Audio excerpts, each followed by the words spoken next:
Sumándome a la bienvenida de Elena, yo les cuento que yo soy miembro de la facultad también, soy coordinadora del área de proyecto de grado para todas las carreras de 4 años de la facultad, y trabajo en la facultad hace casi 18 años, ¿sí? Y he estado varias veces coordinando interfaces, tanto de manera presencial como de manera virtual, así que para nosotros es una alegría realmente decir que estamos en el 10º Congreso, ¿sí? Híbrido 2022, con una parte virtual y una parte presencial, y la comisión que hoy nos convoca es la comisión 2E, Creatividad en el Aula. El Congreso Interfaces es un espacio en el que los protagonistas de la comunidad educativa de América Latina y España comparten experiencias pedagógicas significativas, intercambian vivencias, validan proyectos y consolidan estrategias. Este año el Congreso cuenta con 340 ponencias distribuidas en 45 comisiones en vivo. Cada ponencia, es decir, ahora vamos al caso específico de ustedes, tiene 10 minutos, ¿sí?, de exposición. Si hay más de un autor que está involucrado en la ponencia, deben distribuir esos 10 minutos entre todos los expositores. Se expondrá una ponencia seguida de otra, y cuando los ponentes hayan finalizado su intervención, se habilitará, como les dijo Paz, un espacio de preguntas que podrán realizar en el transcurso de las ponencias a través del chat, ¿sí? Después Paz las recopila y yo las voy leyendo.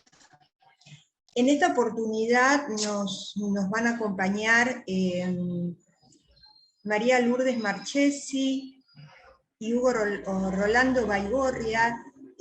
Corríjanme si está bien la institución, ¿sí?, del Profesorado en Educación Primaria y FDC de San Luis, Argentina, y la exposición que van a realizar se titula El desafío de generar nuevas maneras de transitar experiencias de lecturas de espacios de formación inicial. Seguidamente vamos a escuchar a María Noelia Gómez, Hugo Orlando Baigorria y Cristina Pérez, que también vienen de San Luis, del Profesorado de Educación Primaria UNVIME, y que van a hablar del valor de la experiencia en la formación docente. Luego vamos a escuchar a María José Juncal, que también está presente, que viene del ISSM, y nos va a hablar de espacio maker en el nivel inicial. Después, evaluando la creatividad en línea, a cargo de Ania Paola Montes Mendoza y Gloria Azucena Torres de León, de la Universidad Autónoma de Baja California. Seguidamente,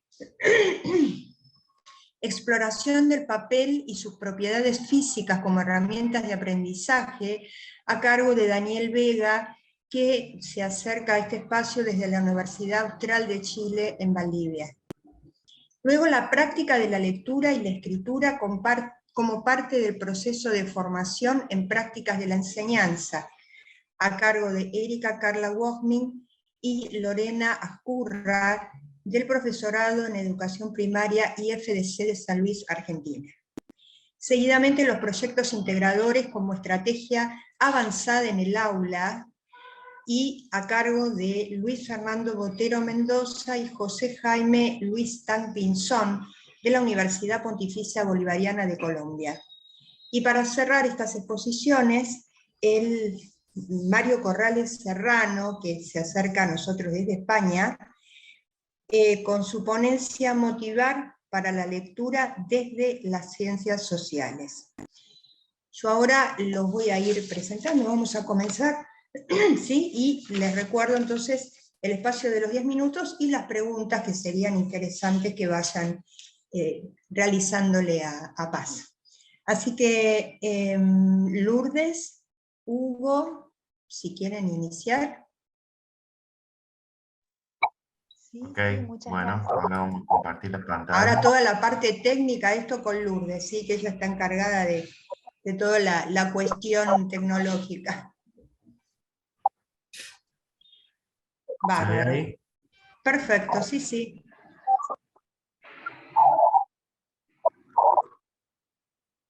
Bueno, nosotros con el profesor Hugo Baigorria, que él es el titular de la cátedra, hemos trabajado el tema, el desafío de generar nuevas maneras de transitar experiencias de lectura en espacios de formación. En este trabajo es como que se cuenta la experiencia de la lectura y de habilitar un espacio de diálogo con los alumnos de primer año del Instituto de Formación Docente San Luis, y proponiendo una nueva manera de acercarse a los textos desde las cartas de A quién pretende enseñar, de Paulo Freire, la pedagogía de la pregunta, origina en el diálogo entre Paulo Freire y Antonio Faúndez, que será orientado hacia la formación de pregunta, y también será utilizado en la formación de profesores de educación primaria en el primer año, en el espacio de práctica docente. Y bueno, y en una clase donde se aborda el análisis de las cartas a quien pretende enseñar, de Paulo Freire, dado que es el primer año de la formación, hay algunos supuestos de que los alumnos no están muy familiarizados con las lecturas de la escritura de Freire. Comienza entonces con la presentación de las cartas, y la consigna es que cada uno pueda leerlas a todas y luego elegir algunas que lo movilicen, ¿no? Evocando la elección de la carrera y paso por los distintos niveles del sistema educativo. Y bueno, y precisamente la incertidumbre de los profes era la manera de cómo motivar, ¿no es cierto?, a estas lecturas, pero no como una obligación, sino más bien como algo que promoviera una lectura comprometida, ¿no?, una lectura significativa, que llegue a cada uno, y que lo conmuevan. Entonces, desde allí establecer algunas relaciones con las experiencias vividas. Y en las reuniones, ¿no es cierto?, surge estas preguntas, ¿no es cierto?, que dice cómo fueron o si recuerdan momentos en que estos alumnos tuvieron los primeros contactos o experiencias con la lectura. Y bueno, el asombro, ¿no es cierto?, de los profes, se produce más o menos un silencio, que vale aclarar que más o menos la clase contaba con 70 alumnos, y luego de que pase ese silencio comienzan, ¿no?, algunas participaciones en donde los alumnos decían que, bueno, yo me acuerdo, dice, de que me enseñó a leer mi abuela, otro dice, yo me acuerdo que mi maestra de primer grado aprendí a leer con ella. Pero alguien dijo como unas primeras palabras, yo aprendí a mi hermana, un año mayor que yo, a la palabra poder judicial, ¿no? Y otra alumna dijo, yo aprendí a leer sola, para evadirme de lo que pasaba en ese momento en mi casa, ¿no? Porque como que nadie se ocupaba de ella. Entonces así salieron, ¿no es cierto?, muchísimas participaciones con este tipo de experiencias que para asombro de los profes,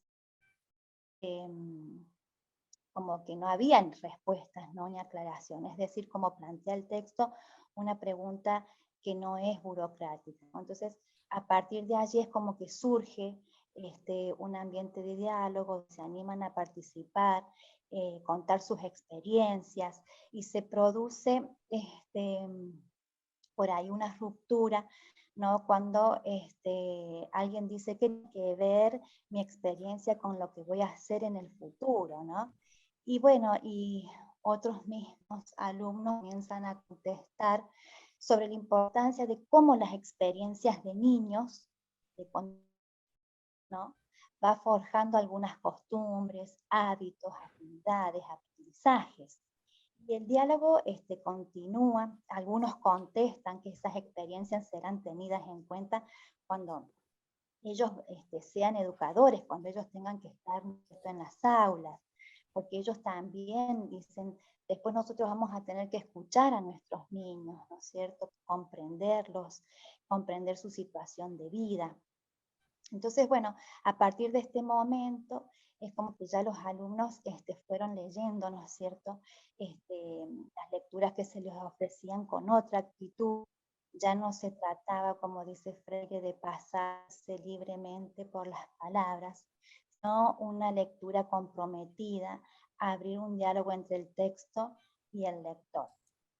Y bueno, y aunque algunos, ¿no? La mayoría participó, otros no estaban de acuerdo porque solamente esperaban que se hablaran de las cartas, ¿no? De situaciones de vida, de experiencias vividas. Entonces, se pudo rescatar, muy interesante comprobar, ¿no? El camino que se produce en el aula cuando se abordan temas que, sin desviar las intenciones de la clase, tienen que ver con la realidad de los estudiantes, ¿no? O al menos temas cercanos a sus realidades. No reproducir rutinas o recetas que vienen desde los albores de los años en las aulas y que sienten que ellos también tienen algo que decir, como contar, compartir y no solo escuchar, ¿no? Ahora Bien. sigue mi compañero profe. Bueno, esta dinámica fue muy interesante, digamos, porque los alumnos traen, digamos, como algunos esquemas sobre la enseñanza, sobre el aprendizaje, respecto de, bueno, alguien que pregunta, el alumno debe dar cuenta de esto en torno al conocimiento, digamos, ¿no? Pero lo que Freire va a llamar la pregunta burocrática, ¿está?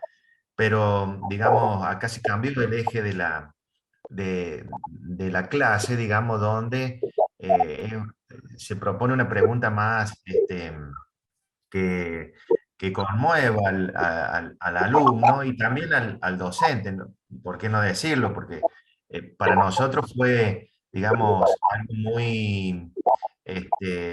muy sorpresivo, digamos, que empezaran a conmoverse los alumnos a partir de esta pregunta tan sencilla, ¿no? Entonces, ahí comienza, digamos, un diálogo que es este diálogo que pretende Paulo Freire entre el educador y el educando, en este caso en la formación docente, ¿no? Para empezar a pensar desde el lugar del otro, qué le han venido pasando, qué cosas le han venido pasando al otro, digamos, y en ese sentido, cómo se va construyendo, digamos, esta relación pedagógica dentro del aula de formación. Aclaramos que es la formación del profesorado de primaria, es el primer año, así que bueno, los alumnos por ahí están con otros intereses, con otras incertidumbres, y de pronto aparece una estrategia que los hace interpelarse a sí mismos, evocar aquellas instancias de aprendizaje, de contacto con la lectura, ¿no? Pablo Freire dice, bueno, pero no es cuestión de leer y pasearse libremente sobre las letras y toda esta cuestión, ¿no? Entonces, bueno, ahí nos empezamos, digamos, nosotros como profe nos empezamos a preguntar, bueno, acá está el sentido de la formación, por acá tenemos que ir, preocuparse por las cosas que traen los alumnos al aula, ¿está?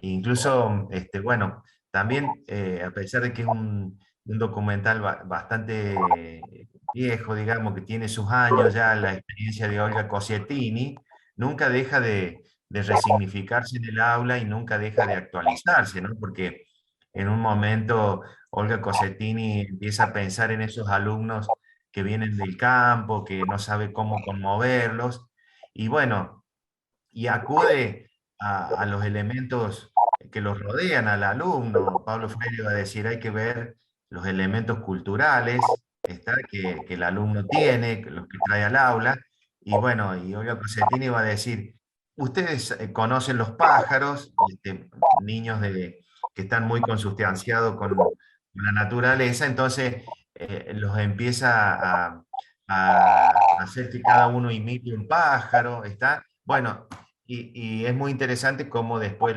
los niños que son entrevistados, ya personas grandes, ellos empiezan a decir, bueno, alguien por fin nos preguntó qué sabíamos hacer, ¿está? Es como que habilitó una palabra, ¿está? Entonces, bueno, en ese sentido, digamos que nosotros lo vamos pensando, alguien que les pregunta por su vivencia, por sus saberes, que se preocupa, ¿no?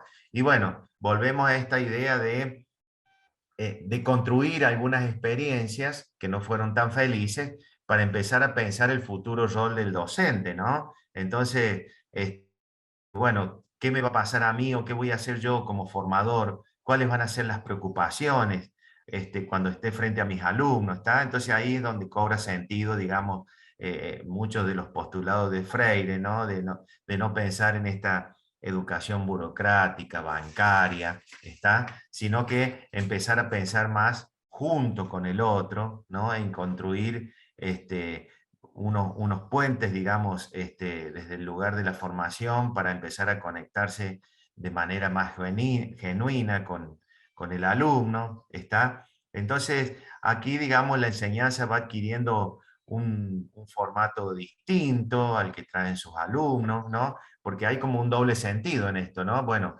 alguien está pensando en mí, alguien me está preguntando sobre mi modo de relacionarme con la lectura, pero además, bueno, parece ser que, digamos, el otro sentido es decir, bueno, por este lado hay que preocuparse por los niños, ¿no? Empezar a pensar qué cosas trae el niño al aula, qué vivencias, qué inquietudes, ¿está? Entonces ese es el doble sentido, como alguien que me estoy formando, pero también ya estoy proyectando el rol, digamos, mi futuro rol, a partir de las estrategias que se desarrollan en el aula del instituto, ¿no? Entonces es en ese sentido, digamos, que empezamos a resignificar estos postulados de Freire, ¿está? Ir pensando en las nuevas infancias, ir pensando en otros modos de relacionarse con los alumnos, ¿está? Y digamos, que no sea una relación autoritaria, ¿está? O de modo tradicional, sino que sea más actualizada, ¿está bien? Entonces, es en ese sentido que nosotros lo fuimos pensando, y bueno, también en esto de pensar el alumno que recién ingresa a la formación superior, es un alumno que en un aula, como dijo la profe, numerosa, entonces son uno más, bueno, ¿y cómo hacemos nosotros para que ese alumno no se sienta uno más, sino que sea escuchado, ¿no? Porque también, digamos, aparece la pregunta de decir, bueno, pero si nosotros nos estamos formando como docente, ¿por qué nos hacen estas preguntas a nosotros? ¿Qué tiene que ver esto con lo que yo voy a hacer? Y bueno, ahí también, digamos, es donde nosotros empezamos a trabajar, digamos, cuál es el sentido de la pregunta, cuál es el sentido de preocuparse por ellos, por su trayectoria, por su biografía escolar, ¿está? Entonces, es en ese sentido que lo estamos pensando. Por eso es que, digamos, decimos, como decimos siempre, digamos, Freire siempre cobra sentido, se actualiza, se resignifica, y en realidad cuando uno interpreta, digamos, los escritos de Freire, uno rápidamente está tratando de, bueno, esto cómo se traduce en la práctica, ¿no? Cómo es que lo llevamos adelante, cómo es que lo ponemos en acto, ¿está? Entonces, bueno, es ese lugar, digamos, que le damos a los alumnos en la formación, ¿está? Disculpe, Y Hugo, disculpe que sí, lo interrumpa. Ya nos pasamos bastante de tiempo, debemos pasar a la siguiente ponencia. Mil disculpas. Así llegamos bueno, al momento de la reflexión. Sí. bueno, gracias. Mil disculpas. Bueno, muchas gracias. Vamos a escuchar ahora el valor de la experiencia en la formación docente. Nos quedamos con Hugo también y invitamos a María Noelia Gómez y Cristina Pérez, que forman parte de esta segunda ponencia desde el Profesorado de Educación Primaria en San Luis. ¿Sí? Así que bueno, ahora cambiamos el nuevo equipo de Hugo y no sé quién tiene la presentación, así ya la pueden compartir. Creo que la profe Cristina va a compartir.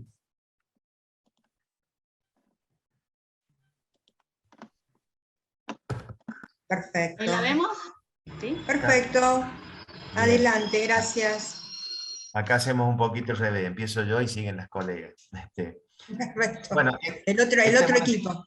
Claro, esta es una experiencia en la Universidad Nacional de Villa Mercedes y tiene una subsede a 30 kilómetros de ahí, que es una localidad que se llama Justo Darac, y son los alumnos del profesorado de educación primaria que están transitando la práctica 4.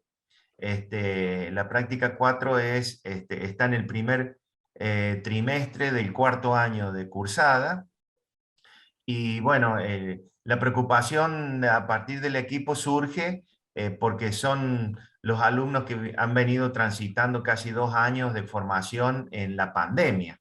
Entonces, por ahí no se han tenido muchas vivencias respecto de ir al campo, ir a los territorios, como son las escuelas asociadas que trabajan con la universidad, que los alumnos puedan hacer observaciones, que los alumnos pudieran conectarse con la realidad.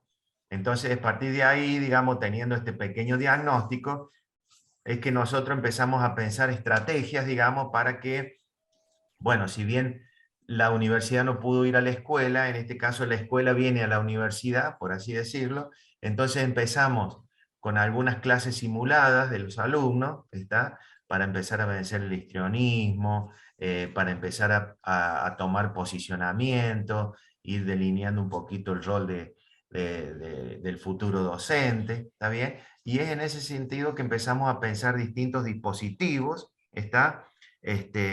Con práctica simulada y además con algunos ateneos disciplinares, ¿está? Donde, digamos, los docentes coformadores de las escuelas asociadas van a la universidad, digamos, a problematizar la enseñanza desde algunos, de algunas disciplinas, de algunos temas, de algunos contenidos del diseño curricular de la provincia de San Luis. Entonces, en ese sentido es que pensamos estos dos momentos, digamos, ¿no? El de las clases simuladas y los ateneos para empezar a problematizar la enseñanza, y bueno, y los alumnos, digamos, a partir de ahí comienzan a vivenciar, por así decir, de alguna manera, bueno, qué está pasando en la realidad, cuáles son las problemáticas en torno a la enseñanza, cómo se trabaja la enseñanza, cuáles son los dispositivos o los diseños de las propuestas de intervención, cuáles son los emergentes a tener en cuenta, cuáles son los nudos críticos, por así decirlo, de las prácticas de enseñanza. Bueno, y ahí le abro la palabra a mis compañeras para que sigan. Bueno, la idea de programar los ateneos didácticos, específicamente en las didácticas que necesitan reforzar nuestros estudiantes de profesorado, y tiene que ver con revalorizar la experiencia de nuestros docentes coformadores, que son aquellos que los acompañan en su proceso de formación inicial, para reflexionar sobre las propias prácticas, pero a su vez nutrirse de nuevas teorías con los profesores de las didácticas específicas de la universidad. Entonces hicimos una suerte de reuniones donde podemos contrastar ideas, experiencias, que constituyan realmente un espacio de encuentro, de estudio, de intercambio, y donde permite revisar las prácticas que venimos, digamos, a revalorizar la experiencia tiene que ver con recuperar las prácticas que venimos realizando durante mucho tiempo, pero viendo cuáles son las nuevas propuestas.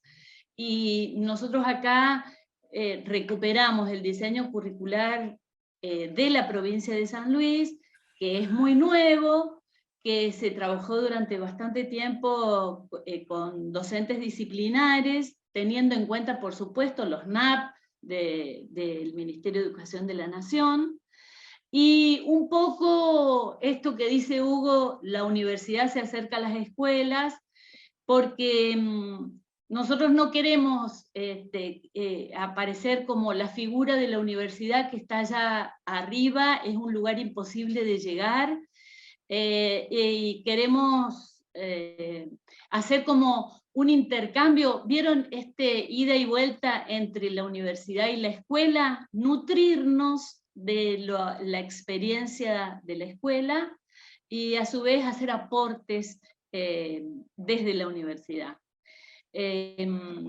Nosotros pusimos algunos comentarios posteriores al primer Ateneo que llevamos a cabo, que fue el Ateneo de la Didáctica de las Ciencias Naturales, donde compartían los estudiantes del profesorado junto a sus docentes coformadores, específicamente en las ciencias naturales, y los profesorados de las didácticas, algunas temáticas.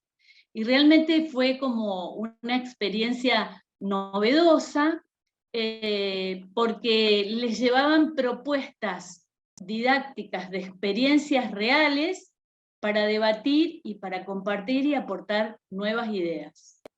Les mostramos algunas de las fotitos porque realmente son momentos de encuentro, de trabajo, de talleres vivenciales, que es muy novedoso porque es la primera vez. El año pasado nosotros tuvimos los primeros egresados en el profesorado de educación primaria, porque es una universidad muy nueva y la sede de Justo Darac es muy nueva. Digamos, nosotros somos como los profesores fundadores porque los primeros egresados fueron los nuestros. Entonces, es como todo un aprendizaje también para los docentes coformadores en esta nueva experiencia de acompañar en la formación inicial a futuros profesores. Y le dejo un ratito a Noelia para que compartamos. Gracias. Sí, como decía Cristina, unas pequeñas palabras de cierre. Nosotros cuando nos propusimos participar y contar esta experiencia innovadora en el aula, no tanto por el formato en sí, que digamos el Ateneo, los simposios, las reuniones para intercambio de saberes, para diálogos entre distintos actores de la comunidad educativa, no son tan nuevos en tanto formato, pero sí lo novedoso fue, o la novedad fue, que después de 2 años de pandemia, digamos, después de un 2020 en donde la modalidad fue totalmente virtual en el profesorado, y un 2021 de idas y vueltas entre la pantalla y el aula y las pantallas, los encierros y las salidas, para nosotras, para nosotros, contar con las voces de los estudiantes en conjunto con los docentes disciplinares, los docentes coformadores de la escuela, tenía el valor de una experiencia quizás casi de primera vez para muchas de las estudiantes del profesorado de primaria que no habían todavía transitado demasiado la escuela, en donde prontamente van a trabajar, y en donde la escuela, como dice Cristina, todavía en la sede de Justo Darac se encuentra un poco iniciando un camino de encuentro y de diálogo con la universidad. Entonces nosotros le pusimos el valor de la experiencia porque nosotros hicimos una evaluación de este Ateneo, de estos Ateneos, y realmente, como dice la Rosa, digamos, cuando algo se convierte en experiencia, cuando algo es experiencia, es cuando algo me pasa, cuando algo me conmueve, cuando algo me transforma, ¿no? Tomando el concepto de experiencia de la Rosa. Y por las palabras de nuestras estudiantes, a pesar de que estos Ateneos tienen una modalidad sencilla y acotada, por así decirlo, el valor modélico o el valor de dejar como una huella en las chicas del profesorado, escuchar a las docentes expertas de las escuelas, digamos, expertas en el sentido que ya tienen una experiencia transitada, les dejó a ellas, según sus palabras, huellas como muy importantes en su formación. Perder miedos, bajar estos fantasmas de cómo sería estar en el aula, aprender de lo que han hecho los docentes más avanzados o con más tránsito por la escuela. Entonces, por eso nosotros pusimos el valor de la experiencia, porque cuando algo pasa en la formación que tiene valor de experiencia, es como que deja una huella, una marca, y después la entrada al aula fue un poco más sencilla o desafiante, pero las chicas tenían como estos testimonios de la experiencia cotidiana vivida de los docentes en las escuelas, que eso es como que para nosotros tiene un valor tremendo, más allá de la lectura sola, de la teoría o de las cuestiones como en abstracto, ¿no? Pasarlas a la experiencia, bajarlas en el ejemplo diario, deja como una resonancia mucho más profunda en nuestras alumnas, según sus palabras, digamos, ¿no? Ellas lo han dicho así. Gracias.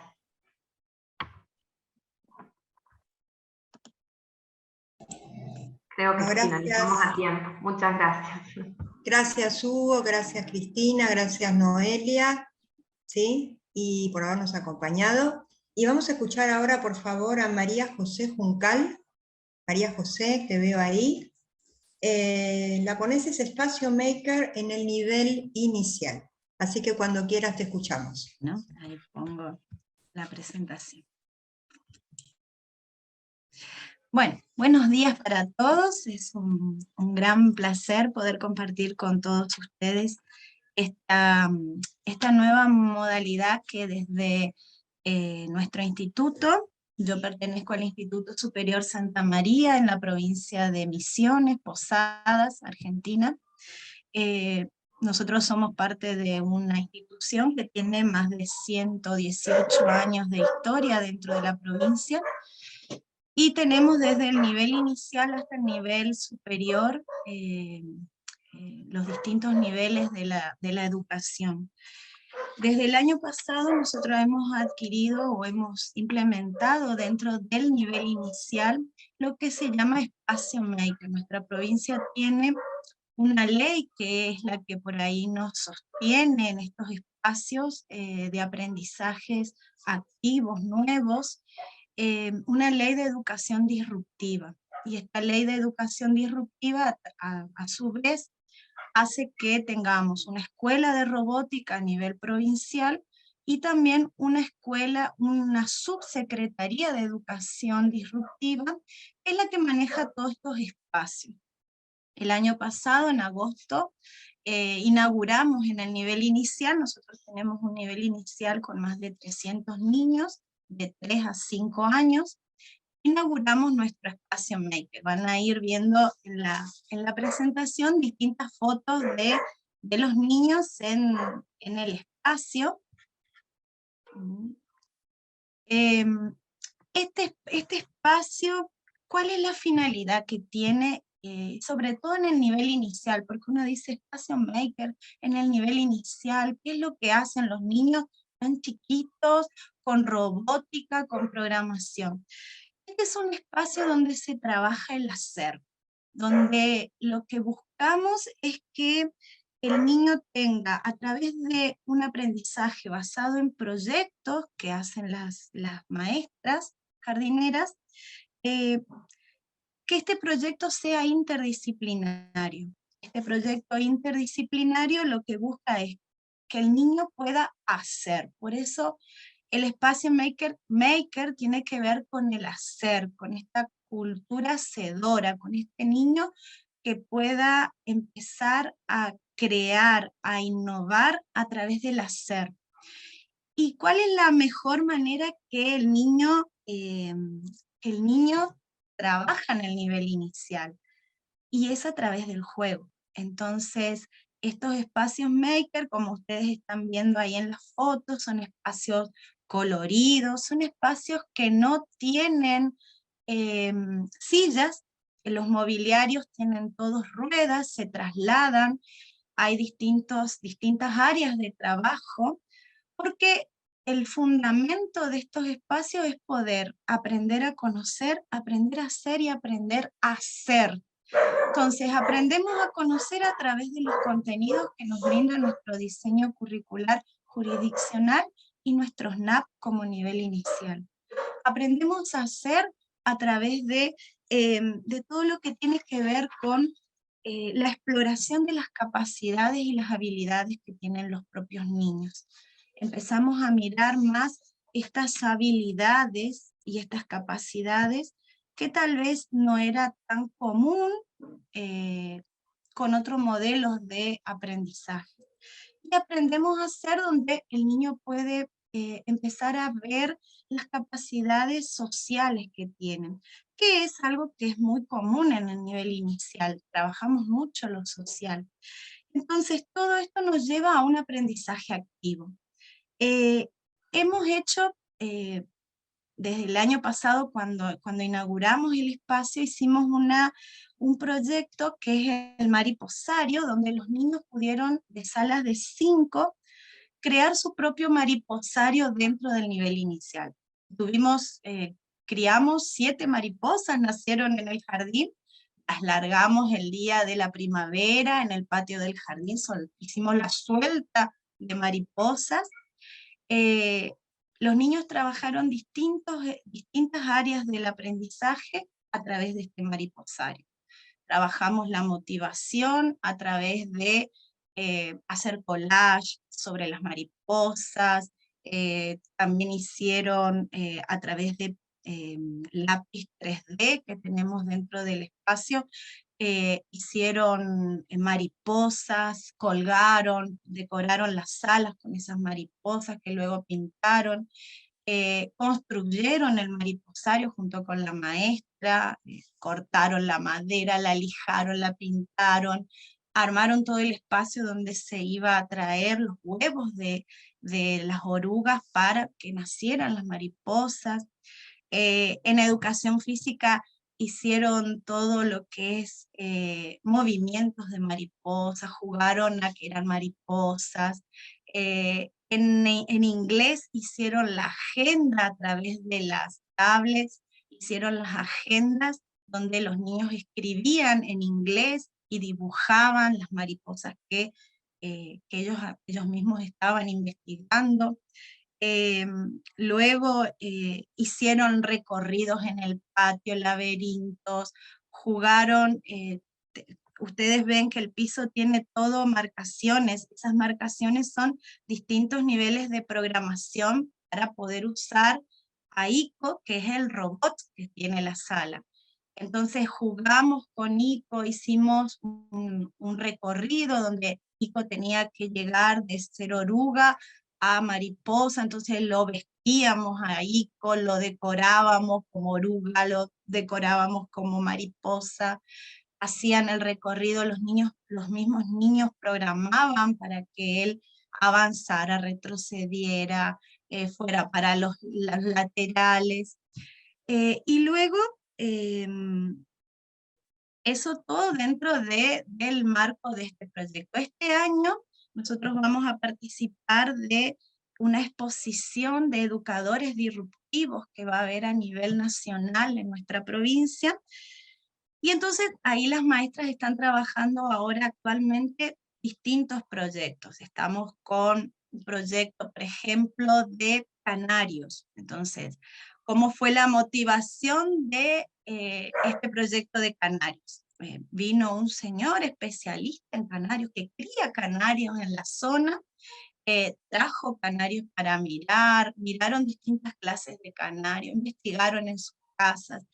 Entonces el fin último de ellos, esto es un proyecto de sala de 4, van a hacer su canario de cartón, de cosas recicladas, y este canario va a caminar. Entonces vamos a hacer todo lo que es la robótica dentro del espacio, pero también todo lo que es la motivación, la artística, la ciencia. Ellos van a mirar las distintas clases de plumas que tiene un canario, los distintos colores, van a mirar en los microscopios. Este espacio tiene 5 áreas de trabajo. Estas 5 áreas son la motivación, la ciencia, la construcción, la artística y la robótica. Y estos 5 espacios es donde la docente, a través de su proyecto interdisciplinario, va y trabaja dentro del espacio Maker. Esto no quiere decir que uno va a ir y va a hacer los 5 espacios a la vez, sino que los va y los realiza tal vez un día, va a un espacio o a 2. El aula Maker no está pensada para grandes números de alumnos, se puede ir de a 15, 18 como máximo de niños. Nuestras salas tienen aproximadamente 30 niños cada una, así que hay que ir llevándolos de a grupo para que no se amontonen y aprovechen el uso del espacio. Ahí yo les fui poniendo, bueno, vieron, ahí están trabajando las docentes, también tenemos capacitaciones 2 veces en el año sobre el uso de los materiales, sobre cómo poder ir utilizando todos los instrumentos que hay dentro de ese espacio de la mejor manera para un beneficio que son los niños. Ahí están en el sector de construcción, tienen sus herramientas, pero también tenemos herramientas reales de construcción, donde eso ya lo usa más la maestra y ellos observan cómo se hace. La programación pasa mucho por lo que tiene que ver con ICO, y ICO se maneja con unas tarjetas de programación que son bien fáciles de usar, entonces los niños enseguida uno le muestra 1 o 2 veces y enseguida aprenden cómo lo tienen que hacer y ellos mismos programan. La idea de estos espacios es que la docente sea solamente una guía, no sea la que haga todo, sino que sean los niños los que exploren este espacio, siempre para poder empezar a trabajar primero tenemos que explorarlo, entonces ellos suben con sus maestras, primero ven, indagan qué es lo que hay en ese lugar, qué cosas podemos usar, cómo las podemos usar, cuáles son las normas para poder estar ahí adentro, porque son jardín y a veces llevamos en el bolsillo, se quieren llevar las cosas, entonces bueno, ¿cómo tenemos que trabajar dentro de estos espacios? ¿Qué tenemos que hacer? Son momentos muy creativos y la verdad que son momentos de mucha innovación y de mucha creatividad, tanto por parte de las maestras como por parte de los niños. Al darles un espacio donde pueden ellos desarrollar su creatividad, son maravillosos los logros que uno puede ver en los niños y en los avances, la misma planificación y las mismas maestras se sienten motivadas cuando ven cómo los niños pueden trabajar con estos espacios. A la vez de que, bueno, ahí un poquito también hay más generales las fotos, de que son experiencias donde el trabajo interdisciplinario, que no es un trabajo nuevo, que no es algo distinto a lo que todos los docentes hacemos, pero son espacios donde por ahí podemos trabajar más en conjunto con otras áreas. A veces nos dividimos, a veces lo que hacemos es bueno, la de música hace esto, la de educación física hace esto, pero no, en estos espacios lo que hacemos es trabajar juntos. La de educación física, la de música, la de inglés, la de informática, todos trabajan en pos de un mismo proyecto áulico, por eso es interdisciplinario. Y cuando nosotros recién empezamos a ver de qué se trataba este espacio maker, por ahí lo comparábamos mucho, y que por ahí ustedes, colegas, se deben acordar, lo que eran los rincones en el nivel inicial anteriormente. Estos rincones donde nosotros armábamos dentro de la sala el espacio de la casita, el espacio de la construcción, donde teníamos distinto el espacio de la ciencia. Bueno, esto tiene que ver con un poco eso, esos rincones un poco ayornados a la tecnología que es lo nuevo que está incorporado dentro de estos espacios.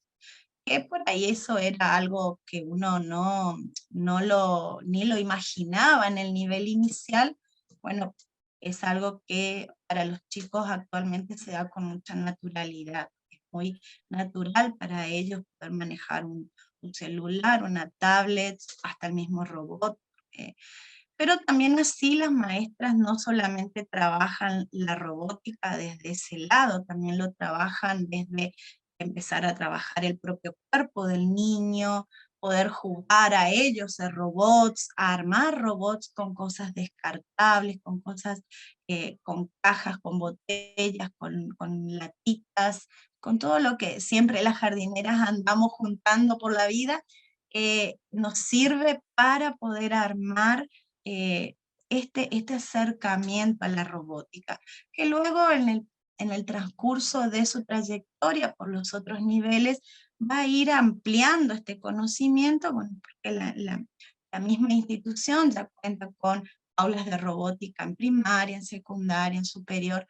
Entonces, el niño va a ir aumentando esta capacidad de exploración y de manejo. Nosotros le hacemos al niño que se acerque a esto. Por eso es un espacio del hacer, es un espacio donde trabajamos el hacer y donde todos los proyectos que como nivel los pensamos están hechos para que, los docentes, los niños y la familia también se acople y pueda compartir con todas nosotras este espacio.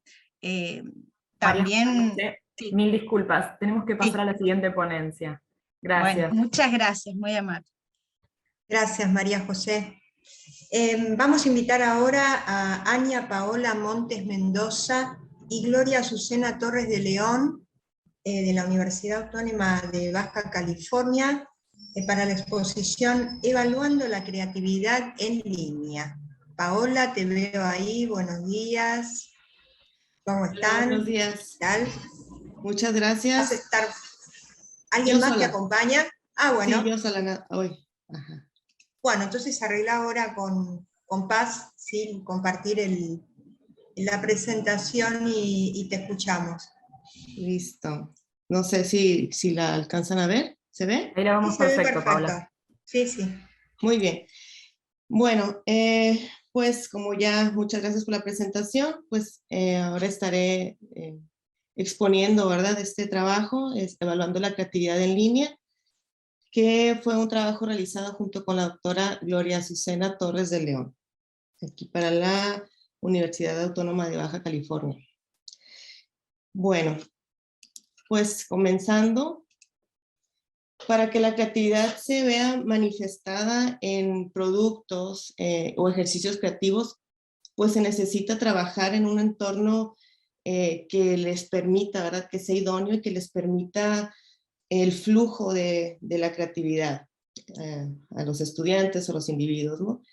En ese caso, pues estos entornos se pueden trasladar a las aulas, ya sea de pues, los talleres de diseño, donde ellos tienen que generar proyectos innovadores, originales, y pues con una calidad y estética, ¿no? En este sentido, bueno, el color es un elemento que está presente en nuestro contexto, siempre donde nos desarrollamos, y tiene la capacidad, está comprobado que tiene la capacidad de estimular al cerebro para influir en la creatividad y en la productividad. Y bueno, con esto, pues el tema surge a partir de un estudio de posgrado, donde se adaptó una metodología que en un inicio se tenía planeada para realizarse en formato presencial, y que, bueno, por circunstancias de confinamiento por pandemia, tuvo que replantearse y adaptarse al contexto virtual. Con esto, pues el objetivo fue analizar cómo influye el color en la creatividad y en los rasgos demográficos de los estudiantes en un ambiente virtual de aprendizaje, que es lo que se estaba utilizando en esos momentos, ¿no? Y bueno, se evaluó la creatividad y el producto creativo con los criterios de fluidez, flexibilidad y originalidad. Y en el caso del producto creativo, pues se añadió una más, que fue la elaboración, que es el detalle estético. La creatividad fue una prueba que incluye creatividad verbal, aplicada y visomotora. Los colores que se utilizaron fue el color verde como prueba y el gris como color de control. Y bueno, en los rasgos demográficos se vio, ¿no? Se estudió la diferencia de capacidad creativa entre ambos sexos, la ciudad donde estaban, porque fueron aplicados en 3 ciudades diferentes del mismo estado, y el estado de ánimo y emociones. Con esto, bueno, se aplicó una metodología donde el método fue mixto, porque el cualitativo para medir la subjetividad, ¿no? Del estado de ánimo y capacidad creativa, y el cuantitativo pues ya todo lo que fue los promedios y los factores demográficos. La técnica fue casi experimental porque pues no se tenía control del ambiente y hubo una comparación entre grupos. El universo pues fueron estudiantes de tronco común de arquitectura y diseño ya en universidad de segundo semestre, donde ya se tiene habilidades creativas, ciertas habilidades creativas desarrolladas. Los instrumentos fueron el ICBT, que es para descartar el daltonismo o ver si tienen alguna deficiencia en la percepción del color, el EVEA, que es la escala de valoración del estado de ánimo, y la MOOC, que es la evaluación multifactorial de la creatividad. Y bueno, también se utilizaron las herramientas gratuitas de Google, que fue el Meet, el Google Forms y el Google Drive, y el marco operativo totalmente en línea.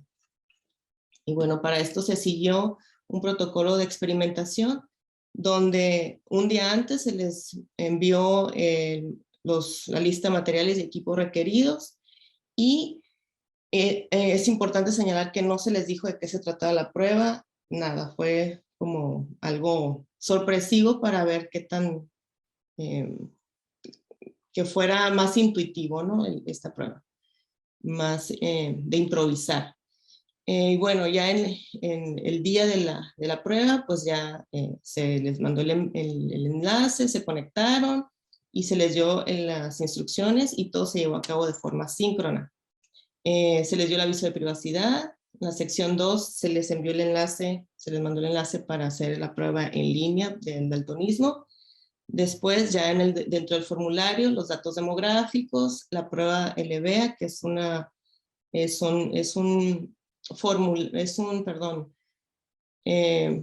un cuestionario con una escala de Likert. Después la EMU, que son varias secciones. Y bueno, las siguientes, hubo otra intervención donde se les daba instrucciones para elaborar el producto creativo, y finalmente unas preguntas, ¿no? Ya para terminar. Todo se llevó a cabo en línea. Y bueno, estas fueron algunas de las pantallas. La prueba gris fue el formulario en tonos grises, y el fondo del aplicador también en tono gris. Y en verde, igualmente, fondo verde, y el aplicador también en fondo verde. Y aquí se vieron las secciones de los instrumentos en el formulario. Aquí se ven las diferentes, los datos demográficos, el EVEA, el EMUC, ¿sí? En ambos colores, que fueron los colores que se evaluaron. Y bueno, algunos de los resultados fueron esto en creatividad visomotora, donde a partir de estas líneas tenían que crear ellos lo que quisieran, un dibujo, ¿no? Lo pueden utilizar cuantas veces quisieran, entonces algunos sí se vieron bastante creativos, ¿no? La técnica fue libre, la podían hacer digital o a mano. Y bueno, en producto creativo tenían que hacer unos proyectos proyectos sencillos, ¿no? Con base de papel, tenían que hacer un trazo, diseñarlo y doblarlo. Y bueno, estos fueron algunos de los resultados, que hubo unos bastante interesantes, otros muy sencillos que pues no fueron tan entusiastas, ¿no? Con la prueba, pero bueno. Realizar este experimento y este tipo de prueba en línea, pues fue todo un reto de logística, ¿verdad? De horarios. Hubo varias limitaciones, como pues el no tener un control total del entorno, del equipo, del material. Y bueno, a veces los estudiantes tuvieron fallas en la conectividad, ¿no? Entonces, el factor tiempo pues fue muy importante. Y bueno, después de todo y todo esto, pues fue una nueva experiencia y muy buena, ¿no? Experiencia de aprendizaje para ver cómo se puede implementar este tipo de experimentos en línea, en formato virtual. Y pues bueno, es todo por mi parte. Eso era lo que les quería compartir y pues muchas gracias. Gracias a ti, Paola. Bien. Daniel Vega, te vamos a escuchar ahora. Daniel viene de la Universidad Austral de Chile, en Valdivia, y nos va a hablar de la exploración del papel y sus propiedades físicas como herramientas de aprendizaje. Sí, así que cuando quieras, Daniel, te escuchamos. Perfecto, muchas gracias. Muy buenos días a todas y todos. Voy a tomar el tiempo para no pasarme. Bueno, yo, como bien decía, mi nombre es Daniel Vega, soy académico de la Escuela de Diseño en la Facultad de Arquitectura y Artes de la Universidad Austral de Chile. Y les voy a hablar sobre este taller, que es de exploración del papel y sus propiedades físicas, y voy a partir contando un poco sobre el contexto. Valdivia es una ciudad al sur de Chile, es la capital de la región de Los Ríos, y tiene un detalle muy interesante. Es una ciudad que posee una red fluvial muy importante, es una ciudad navegable, es una ciudad turística, es una ciudad cultural y sobre todo es una ciudad universitaria. Es una ciudad pequeñita, son 140.000 habitantes, de los cuales 20.000 son estudiantes. Hay 4 universidades y 4 institutos de educación superior. Y el más importante de la región es la Universidad Austral de Chile, fundada ya hace 68 años. Posee varios campus dentro de la ciudad. El más importante es el campus Isla Teja, donde está nuestra escuela de diseño. Que además, Valdivia, además de ser conocida como una ciudad universitaria, también es una ciudad que está rodeada por naturaleza. Por eso que la bajada del escudo es conocimiento de naturaleza. Hay 70 carreras de pregrado, 46 postítulos, que son diplomados y especialidades, 37 magíster y 12 programas de doctorado. Y en la Facultad de Arquitectura y Arte se encuentra en nuestra carrera. ¿Por qué quería un poco contextualizar esto? Es porque la Universidad Austral es una universidad compleja, una universidad con una acreditación avanzada en investigación, y porque nuestros estudiantes no se encuentran aislados en otras sedes, sino que están insertos dentro de la naturaleza, rodeados de las demás facultades, y eso nos permite hacer un trabajo interdisciplinario y transdisciplinario. Nuestra carrera de diseño es absolutamente joven. Este año va a tener sus primeros titulados. Una carrera que ya tiene 5 años y que estamos diseñando desde el sur para el sur y el mundo. Y nuestro propósito es formar profesionales que puedan ejercer el diseño como un acto reflexivo, como un acto metódico, participativo y de síntesis. Entonces es un modelo de carrera bastante particular que mueve coherencia entre los procesos y los productos, y además los estudiantes, los futuros titulados, van a ser capaces de desarrollar la creatividad de manera autónoma, sensible y ética a través de la experimentación, y esta es una palabra clave, a través de la experimentación, la capacidad de asombro y el pensamiento abstracto.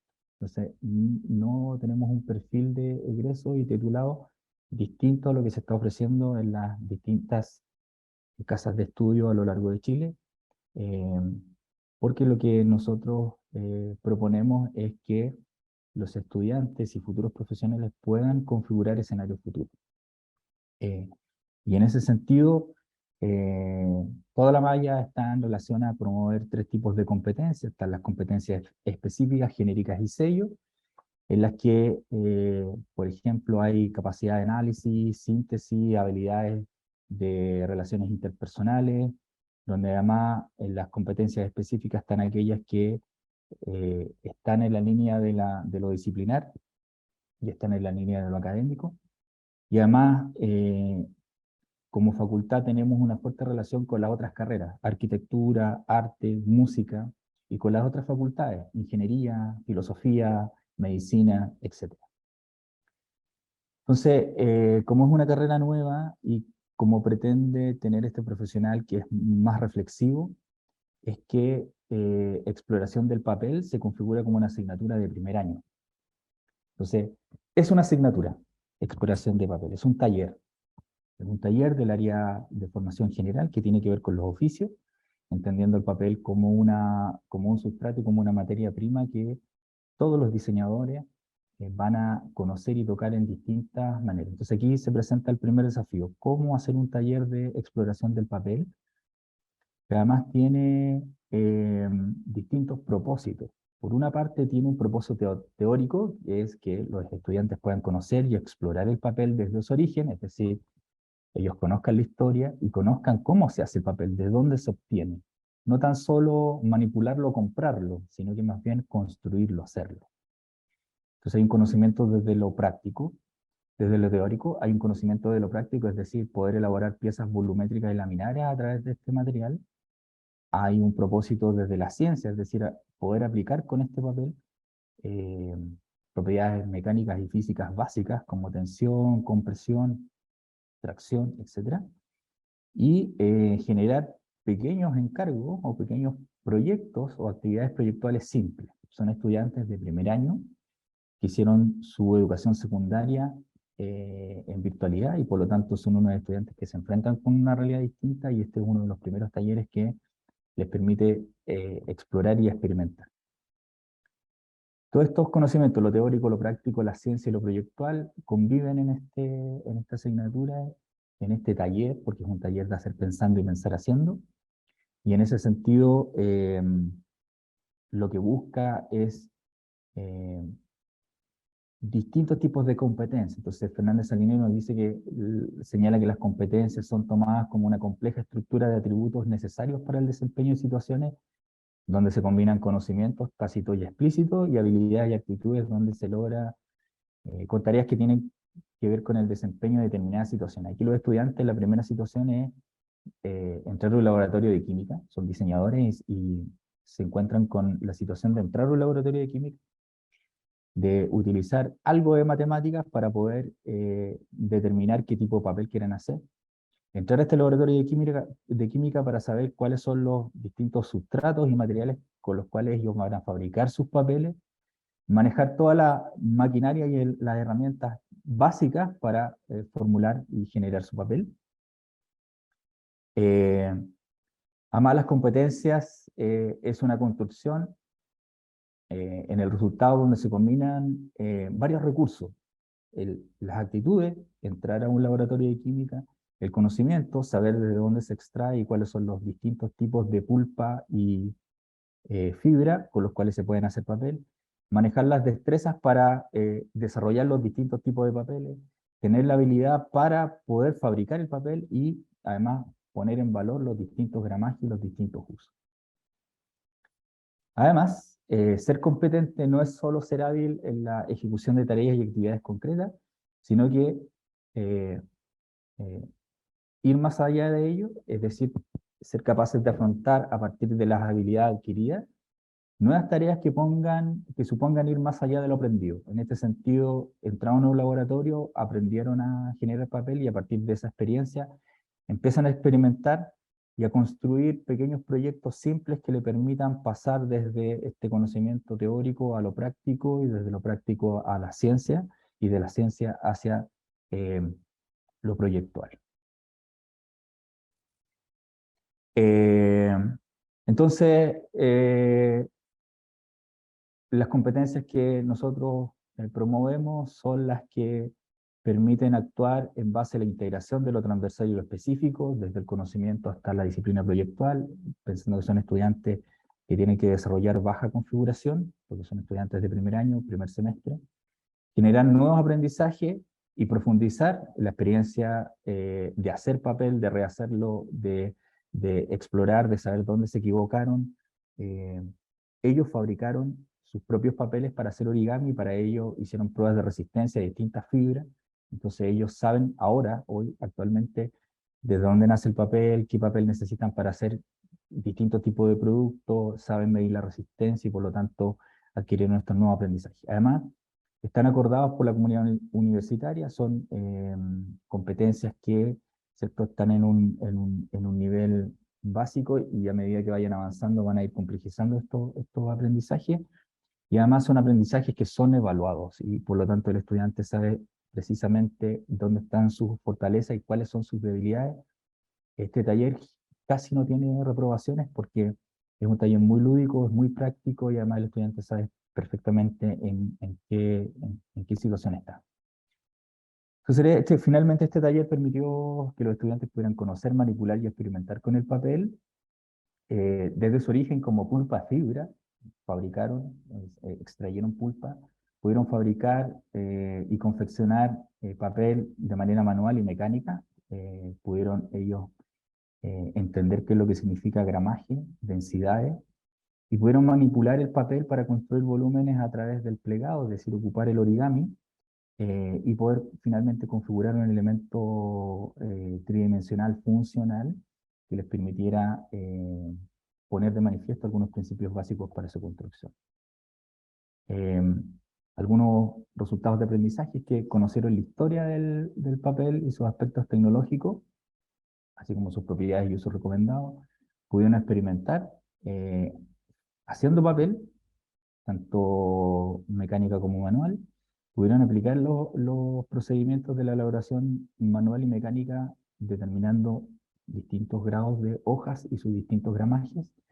Pudieron trabajar con papel y sus propiedades físicas, como gramajes, espesores, transparencia, resistencia, y pudieron resolver estructuras funcionales simples aplicando principios físicos. Este es un contenedor de chocolate, ellos fabricaron este papel craft, y aquí aplicaron un principio físico básico para poder acceder a los chocolates. Eso es. Muchas gracias. Muchas gracias a vos, Daniel, por habernos traído esta experiencia hoy. Vamos ahora, por favor, a Erika Carla Wonin y Lorena Curra, que también vienen del IFEDC de San Luis, Argentina, para la ponencia La práctica de la lectura y la escritura como parte del proceso de formación en prácticas de la enseñanza. Erika, cuando quieras, te escuchamos. Buenos días, ¿cómo están? Un gusto estar. Finalmente se cumplió el sueño de estar exponiendo en la Universidad de Palermo, que tenía a todos los colegas exponiendo ahí. Les voy a deber el PowerPoint porque tuve problemas de conectividad, así que ahora estamos con el celular. Bueno, un poco para explicarles, voy a contextualizar la problemática. El Instituto de Formación Docente de San Luis, en el año 2018, hizo una aula extensiva que tiene que ver llevar los profesorados al interior de la provincia. En nuestro caso nos tocó en la localidad de La Toma, que es un pueblo que está a 100 kilómetros de la San Luis capital y de donde está el instituto, con una población que la mitad no tiene un sistema productivo propio porque ha decaído por cuestiones económicas, y la mitad de la población vive por planes sociales, ¿no? Esto va a caracterizar ¿en qué sentido? Que los alumnos que tuvimos en el profesorado de educación primaria van a ser entre la edad de entre 25 y 40 años, ¿no? No son egresados del secundario, no eran egresados directos del secundario. Entonces eso también nos problematizaba en otras cuestiones que ya les voy a ir contando. Como todos saben, es una carrera a término también, fue una aula extendida a término que finalizó el año pasado con los primeros egresados. Durante el 2020, el año de la pandemia, nos tocaba cursar la materia que es práctica de la enseñanza, que es el ingreso directo a las escuelas por parte de los estudiantes para que puedan realizar sus primeras prácticas como docentes, ¿no? Del primer acercamiento. ¿Qué nos pasó? Lo que nos pasó a todos en la primaria, en la pandemia no pudimos ingresar a las escuelas, ¿no? Las escuelas estaban cerradas. En San Luis fue la época más fuerte de cierre de todas las instituciones y de aislamiento. Entonces teníamos que tratar de acercar problemáticas que le permitieran a los estudiantes imaginarse en un aula, pero no estar en el aula. Entonces también como nombraban hace un rato las compañeras, acudiendo a las premisas de La Rosa, tomamos la noción de novelas de formación. Y utilizamos básicamente 3 novelas. La Yunco, de Jorge Ábalos, que representa la vida de un maestro rural. Mi planta de naranja lima, que lo utilizamos más para visualizar las zonas vulnerables o los barrios periféricos, ¿sí? De cómo la escuela puede asistir a un chico con problemáticas. Y 2 textos que no son novelas, pero sí tienen que ver con el imaginario, de Beatriz Arlo, que son La maquinaria escolar, que era Cabezas rapadas y Cintas argentinas. Creíamos, y utilizamos también una película llamada Conducta, que todo eso nos permitía ver distintos modelos de docentes y que los chicos pudieran como reinterpretarse, qué harían en ese papel, en ese lugar de los distintos docentes que vimos. Bueno, trabajamos vía Meet, como decían las compañeras, porque no teníamos presencialidad, y la primera cuestión que surgió fue que los estudiantes se asombraron porque era la primera vez que leían una novela completa, ¿no? Estamos hablando de novelas que son de nivel medio, si se quiere, Mi planta de naranja lima, Yunco, son novelas cortas, ¿no? O sea, y de fácil acceso. Entonces ahí entendíamos que el acceso a la cultura escrita también estaba como fragmentada, como, ¿no? Entonces no era el objetivo poder leer una novela completa, sino ver el rol del docente adentro de esa novela. Eso nos llamó muchísimo la atención, por eso caracterizaba a la población también, que eran entre 25 y 40 años, o sea, era gente más grande, si se quiere, con una vida un poco más desarrollada en otros sectores y no tanto en la formación académica. Y ahí nos quedamos en esta duda de que la mediación y la apropiación de la cultura escrita, cómo pasan a través de los estudiantes. Nosotros nos pusimos muy contentos del hecho de que pudieran reconocerse como lectores de una novela escrita. Y esta novela, ¿no? Digo novela escrita para diferenciarla de la tele, ¿no? De poder leer una novela. Y este leer novela fue también como una invitación familiar, porque muchos decían que como nadie podía salir y había que estudiar en la casa, eso que, bueno, los llantos de Mi planta de naranja lima, en la casa venían los hijos y preguntaban, mamá, ¿por qué estás llorando? No, estoy leyendo la novela. Entonces contámela, ¿no? Como que fue también un puntapié inicial para insertar las novelas dentro de los hogares. Al finalizar, bueno, íbamos y veníamos, en que ingresábamos o no a la escuela, se levantaba el aislamiento, no se levantaba, no llegó a levantarse. Cuando tenían que rendir el examen final de práctica, que era a través de un coloquio, y tenían que retomar las vivencias de la novela, perdón, las vivencias de ser docente que ellos habían compartido con las novelas, los estudiantes hablaban como que ellos eran, ¿no? Yo tuve a CC de alumnos, yo tuve a Yunco de alumnos, y uno nos lo mirábamos, bueno, decía, esto de hacer la experiencia de la lectura, lo habían internalizado a tal nivel que les permitía ponerse en protagonista, que tal vez muchas veces, ¿no? Uno cuando dice, bueno, leer de otro modo, este proceso de uno lee, pero para ser protagonista de lo que está leyendo, ¿no? Y no de como un sistema informativo. Esto iba acompañado de la escritura de relatorías, ¿no? Todos los estudiantes debían escribir qué experiencias iban sintiendo en la medida en que iban leyendo las novelas, que íbamos cuestionando, teniendo las clases. Se les pide como que vayan escribiendo sus experiencias, en el sentido de cómo se van transformando a partir de este proceso formativo que ellos tienen, ¿no? Bueno, y ahí también vuelve a tomar gran importancia el tema de la lectura, porque como que reveían, sobre todo en la planta de Naranjo Lima, que es autobiográfica, si se quiere, se vuelve, ellos dicen, no, bueno, a mí me pasó que yo cuando era chica tenía mala experiencia en la escuela, pero iba y se la contaba al amigo imaginario, ¿no? Iban como retomando, y también ellos se veían cómo iban a modificar si llegaban a tener un alumno con estas problemáticas o que enfrentaran las problemáticas. Era como un reencuentro, digamos, con ese niño interior a través de la lectura que le permitía modificar su futura tarea docente. Esto siguió a lo largo de todo el año. Tengo la suerte de poder darle también residencia pedagógica, porque como profesora de práctica pude compartir los 4 años de formación con ellos.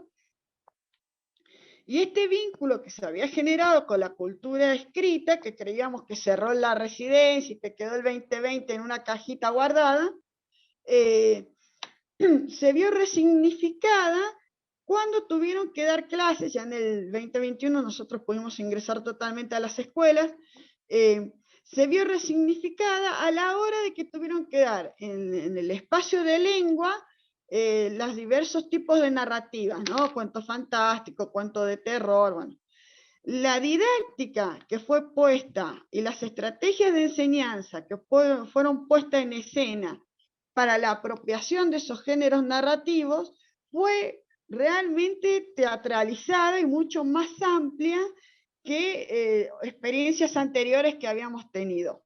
Lo cual nos llevó con la profesora Lorena a entender esto, ¿no? Que a veces la didáctica de la lengua, la didáctica de la escritura, estaban bien dadas e impartidas, pero que ellos no habían logrado hacer la internalización del valor de la novela. Entonces, esto sacamos de positivo de la pandemia, primero que hayan leído, que hayan comprendido lo que es leer un libro entero, que hayan podido ver cómo la lectura nos transforma a nosotros, tanto como personas y como futuros docentes, y que también ellos pudieron llevar esa práctica de la lectura al interior de sus aulas, porque hoy me encuentro con esos directores y dicen, no, esos chicos no se olvidan más del género de terror, habían hecho la galería de la escuela, todo con lonas negras, tapadas, se disfrazaban de fantasma y asustaban al resto de la escuela. Entonces estaba como haciendo como en carne propia revivido. Así que bueno, eso es un poco de volver a revalorizar esto y de tener ciertos cuidados de cómo mediamos la apropiación de la cultura escrita en la formación docente, ¿no? Cómo hay que resignificar en unas cuestiones que no es solo simplificar a veces los procesos de lectura con resúmenes o apuntes, o complicarlas con apuntes académicos demasiado elevados que no logran una apropiación de los chicos, sino, bueno, como decía la profe hace un rato, bueno, somos todos de San Luis, así que la rosa acá como que vuela mucho, hacer la experiencia, ¿no?, de la propia lectura para poder modificar las futuras prácticas docentes. Gracias, llegué justo. Muchas gracias, Erika, a vos. ¿Sí? Luis Fernando Botero Mendoza, creo haber te había visto por ahí, y José Jaime Luis Tan Pinzón. ¿Qué tal? Buen día. Nos visitan Hola, desde qué la bendición Universidad saludarlos. Pontificia Bolivariana de Colombia para hablarnos de los proyectos integradores como estrategia avanzada en el aula, ABP. Eso nos dirás vos a qué se refiere. ¿Sí, Fernando? Claro que sí. ¿Sí? Buenos y maravillosos días. Te escuchamos. Bendición Buenos días saludarlos para a ti todos. también. Gracias. Estamos acá con el profe José y vamos a trabajar nosotros una parte fundamental de nuestros procesos formativos. Tenemos una realidad en Colombia y en el mundo, y es que hay cierta apatía después de volver a la presencialidad por parte de nuestros estudiantes. Entonces, en la Universidad Pontificia, que es la institución que represento hoy, hemos solucionado con un pedacito uno de esos grandes problemas que tenemos. Entonces me permito compartir varias de las cositas que venimos haciendo acá. Este es nuestro plan de estudio. Nuestro plan de estudio en la universidad está compuesto por núcleos integradores. ¿Qué significa un núcleo integrador? Que nosotros en cada uno de los semestres agrupamos 2, 3 o 4 asignaturas o cursos en una sola.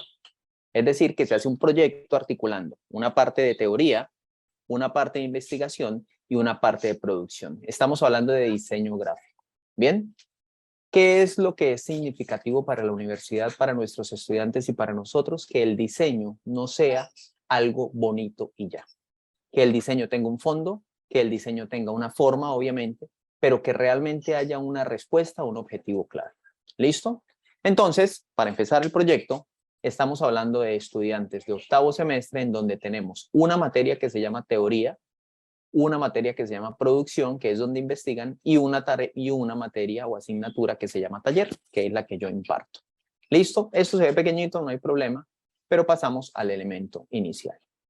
Nosotros vivimos en Bucaramanga, Colombia. Bucaramanga es una ciudad que está al oriente de Colombia. ¿Listo? Entonces acá la tenía, muy bonita ella.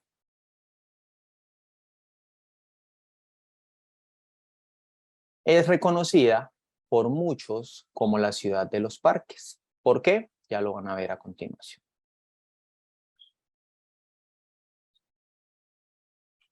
Este pedacito, al oriente de Colombia, bienvenidos cuando quieran, temperatura promedio entre 14, 15 y 20 grados, la máxima es 27 y eso cuando hace mucho calor. Y tiene todos estos parquecitos. Entonces Bucaramanga es todo esto y tiene los puntitos rojos que son los parques. Nuestra universidad queda aquí abajo. Entonces teníamos una perspectiva de ver hacia arriba todo lo que estábamos haciendo.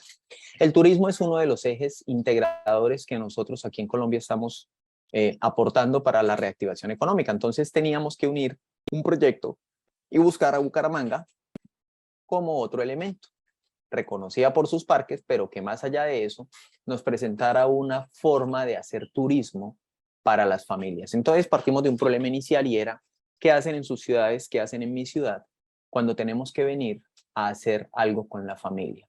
Después del primer momento que fue la empatía, todos para el centro comercial. Entonces nuestro turismo es de centro comercial. Nuestro turismo es de que tenemos 3 o 4 centros comerciales y todos los centros comerciales se quedan. Pero Bucaramanga no es una ciudad de centros comerciales. Tenemos por acá uno, por aquí otros. Tenemos como 3 grandes, de resto no más. Entonces dijimos, vamos a partir hacia allá a hacer un elemento que integre todos los parques. Entonces hicimos unos circuitos. Cogimos 7 parques. Hicimos un circuito 1, un circuito 2 y un circuito 3. Para ir a caminar esos 7 parques y hacer algunas actividades dentro de los parques que ya les vamos a presentar a continuación. El cuento era muy sencillo, cómo el diseño gráfico, por medio de la investigación, la teoría, la práctica, se integra a solucionar un problema de turismo. 3 profesores trabajando en un solo objetivo y todos los estudiantes para llegar a hacer eso.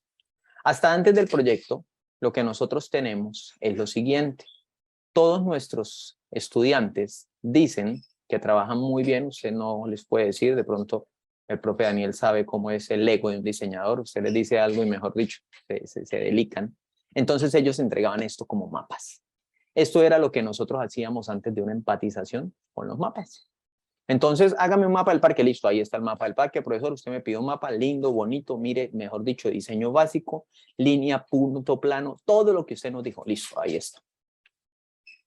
Ay, Dios mío, vamos a investigar entonces y vamos a hacer eso, porque si eso se lo presentamos así a nuestra audiencia y si algún día nos reciben en Palermo, en Argentina, pues va a ser maravilloso ir, pero qué vergüenza, hola, imagínense usted octavo semestre y nosotros llevando esto. Metimos investigación. Cuando investigamos, cuando nos vamos hacia allá, este parque que se llama García Rovira pasó a hacer esto.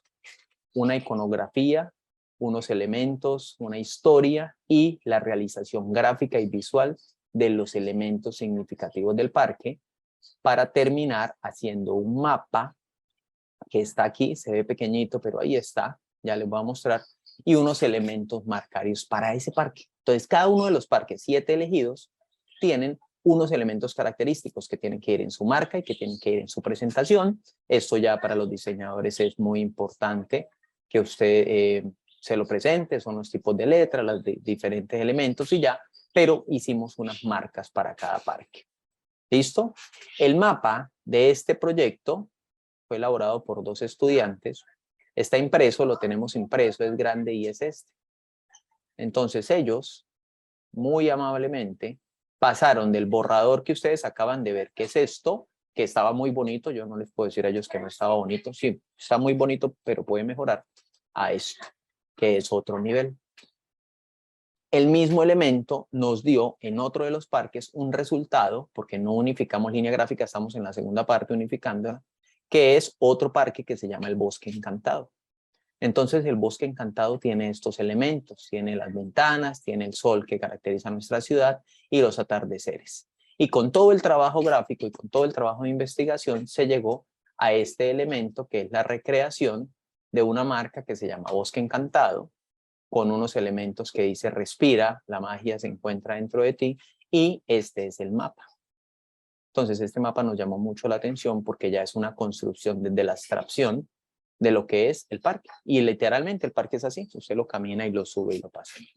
Bien, ya teníamos los elementos, ya teníamos a Bucaramanga, ya teníamos a los estudiantes creyendo en que la investigación sí funciona para esto, porque es que la investigación se nos ha vuelto a muchos como el relleno. Entonces, así como ética, español, inglés, para muchas de nuestras asignaturas, entonces, pero profe, investigar y escribir y escribir. La investigación se escribe, pero se relata acá. Ahora pasamos a la segunda fase. La segunda fase era, vamos a integrarlo todo en uno. Ya tenemos las marcas, ya tenemos los parques, ya tenemos los mapas, tenemos que avanzar. Y para eso, en la construcción sobre todo del profe José, que es el teórico duro nuestro, pasamos a buscar espacios de arraigo cultural de nuestra realidad. Y en esos arraigos culturales hay un elemento importantísimo que se llama la jerga. Entonces, la jerga que nosotros manejamos acá tiene una palabra muy bonita que se llama atuche. Atuche, en muchas ciudades lo llaman, es atuchar, es llevar a la persona aquí atrás, cuando usted lleva a su hijo, me permito dejar de compartir un minuto, cuando yo me pongo encima, mi hija o mi hijo se pone acá encima y yo lo llevo aquí a carga, eso se llama atuchar, eso nosotros lo llamamos atuche. Eso es lo que nosotros con los estudiantes después de la investigación expresamos. Entonces el proyecto es hasta que toque atuche, o sea, yo voy a caminar Bucaramanga, así me toque llevarlo. Si tú te cansas y necesitas que yo te empuje, tranquilo, cárgate, yo te atucho y te llevo. ¿Listo? Y esta es una de las primeras marcas. Un boceto, algo muy bonito, algo chévere. Aquí están los 7 elementos, cada uno con su justificación, y aquí viene la importancia de la investigación. No es hágalo por hágalo, sino dígame de dónde salió. Ah, es que este se llama Parque de las Palmas, se abstrae una textura base y se lleva a la representación abstracta. Ah, súper bien. Y luego, de evolucionar, llegamos a esta realidad, que es lo que implica hoy nuestro trabajo. Se llama Hasta que toque atuche, con una presentación ya mucho más distinguida, algo mucho más elegante, algo mucho más sobrio, algo más elaborado, trabajo tipográfico, trabajo fotográfico. Ellos tienen que integrar todo lo que han visto para decirle a la gente que hoy Bucaramanga lo invita a que camine sus parques, 7 en 3 circuitos. Si quiere ir a más, puede ir a más. Y si se cansa, no se preocupe, que nosotros lo vamos a cargar y lo llevamos a Atuche. Bien, integración de teoría, de investigación, de taller, que es el hacer, hacen que el diseño gráfico, que es una de las grandes ventajas que nos ha traído la pandemia, gracias a Dios, pase de hacer algo que sea netamente decorativo a algo funcional, que en este momento está apoyando el turismo de nuestra ciudad. Bucaramanga está cumpliendo 400 años, los invitamos a que vengan a visitarnos, a que tengamos todos los honores de recibirlos en nuestros parques, en nuestras playas, en nuestros parques, en nuestras casas de mercado, en nuestros espacios de arraigo cultural, y que si Dios quiere y nos podemos ver pronto, pues sea para compartir de nuevo estos elementos. La Universidad Pontificia les agradece por la oportunidad. José Jaime, Adriana y yo, que estamos acá pendientes, teníamos estos 10 minutos para ustedes. Muchísimas gracias. Muchas gracias a ustedes, Fernando. Realmente muy interesante. Sí, muchas gracias. Gracias. Bien, ahora para cerrar la serie de ponencias, vamos a recibir a Mario Corrales Serrano, que se contacta con nosotros desde España. Hola Mario, buenos días. ¿Cómo estás? Bien, hola. Buenas tardes desde aquí, desde España, que son ya las 4:30 de la tarde. Claro, sí, sí. Yo digo acá buenos días, pero allá buenas tardes. Sí, sí. Buenos días para todos ustedes. Mario nos va a hablar sobre motivar para la lectura desde las ciencias sociales. Sí, así que cuando quieras, Mario, con todo gusto te vamos a escuchar, ¿sí? Muchas gracias. Bien, en primer lugar, agradecer la oportunidad a los organizadores de esta 10ª edición del Congreso. Para mí es una alegría, participé en la 8ª edición en plena pandemia y ahora volver a participar en esta 10ª, pues retomar un poco este hábito híbrido, aunque sea también desde la normalidad. Yo les hablo desde una de las regiones, de las comunidades autónomas más en vías de desarrollo de España, desde Extremadura. La Universidad de Extremadura tiene 2 sedes. Yo vivo en la ciudad de Badajoz, pero trabajo en la sede de Cáceres, en la Facultad de Formación del Profesorado, en el área de didáctica de las ciencias sociales. Y la experiencia que comparto con ustedes es una experiencia que hemos aplicado con estudiantes de educación secundaria. El problema de origen, el problema del que partimos, es un problema que, por lo que vengo escuchando en varias de las aportaciones de los compañeros, no es un problema de Extremadura ni es un problema de España, sino que es un problema muy generalizado. Es el problema de la falta de apego, de la falta de afecto a la lectura por parte de los estudiantes. Como datos así generales de los que nosotros partíamos a la hora de plantearnos cómo abordar este problema, analizábamos algunos datos globales de España en este caso.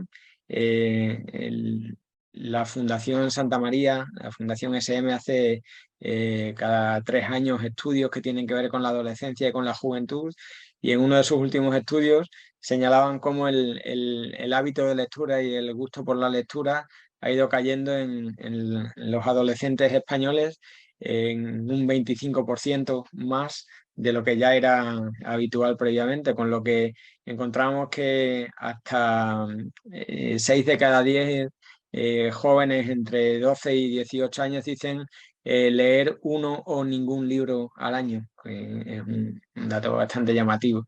Es verdad que las pantallas, los vídeos y las redes sociales ocupan el tiempo y el espacio que en otras personas ocupaban los libros, ¿no?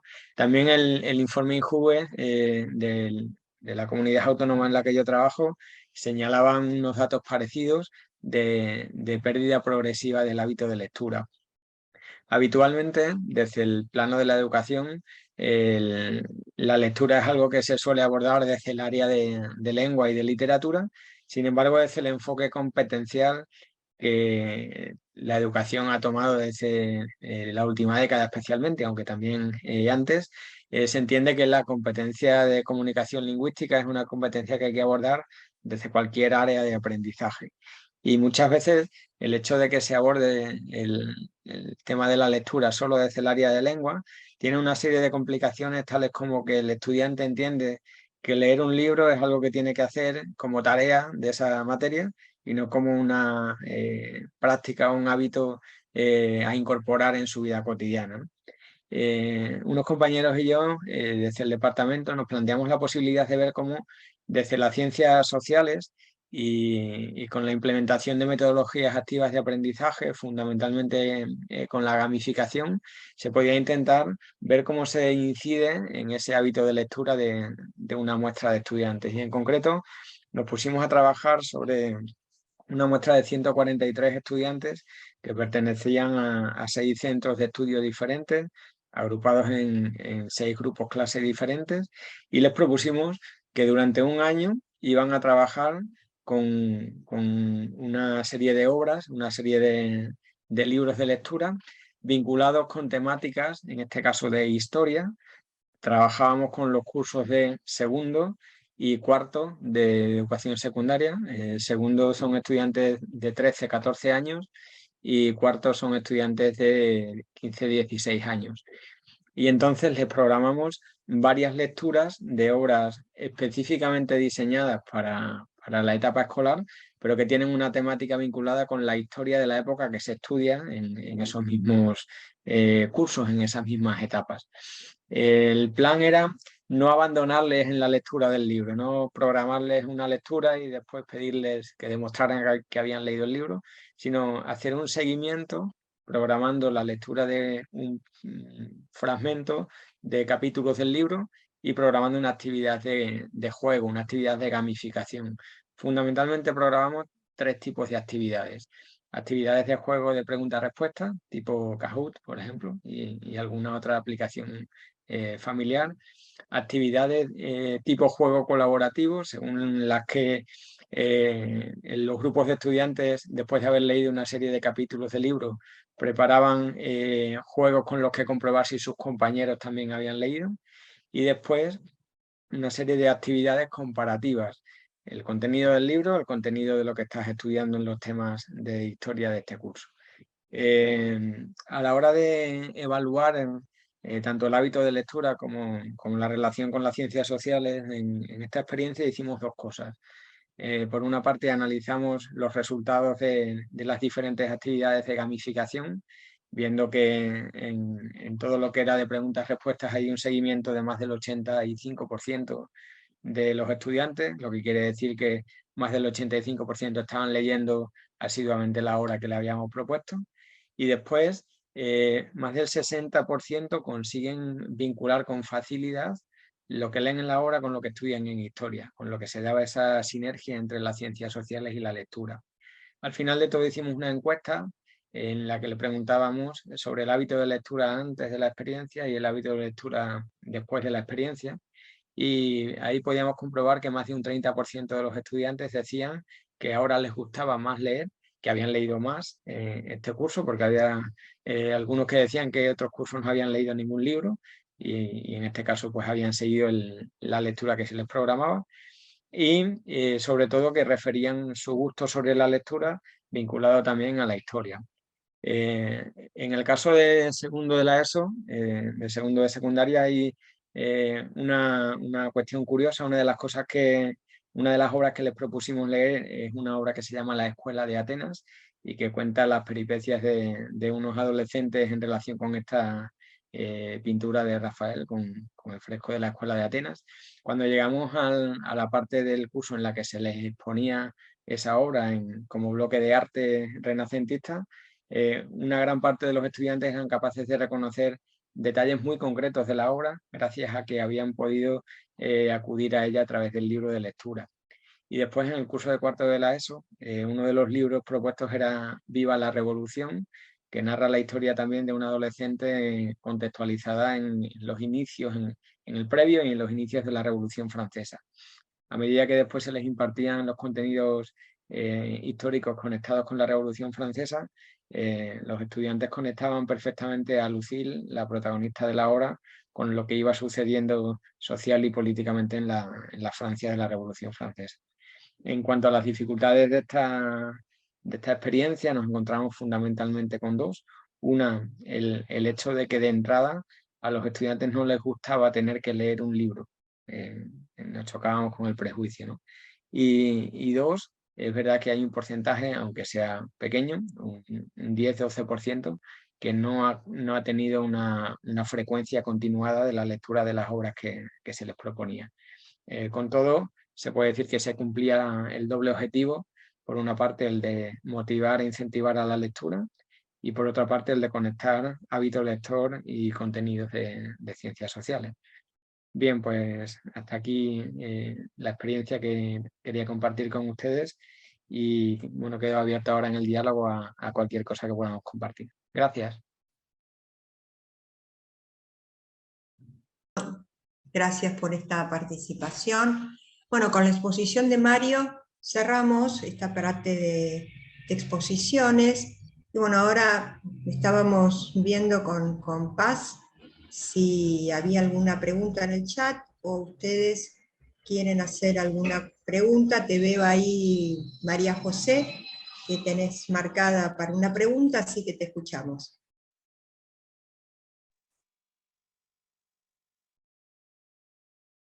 Hola, ¿qué tal? Realmente es muy interesantes todas las ponencias que han hecho y muchas cuestiones realmente interesantes para poder ir mirando también desde la realidad de cada institución.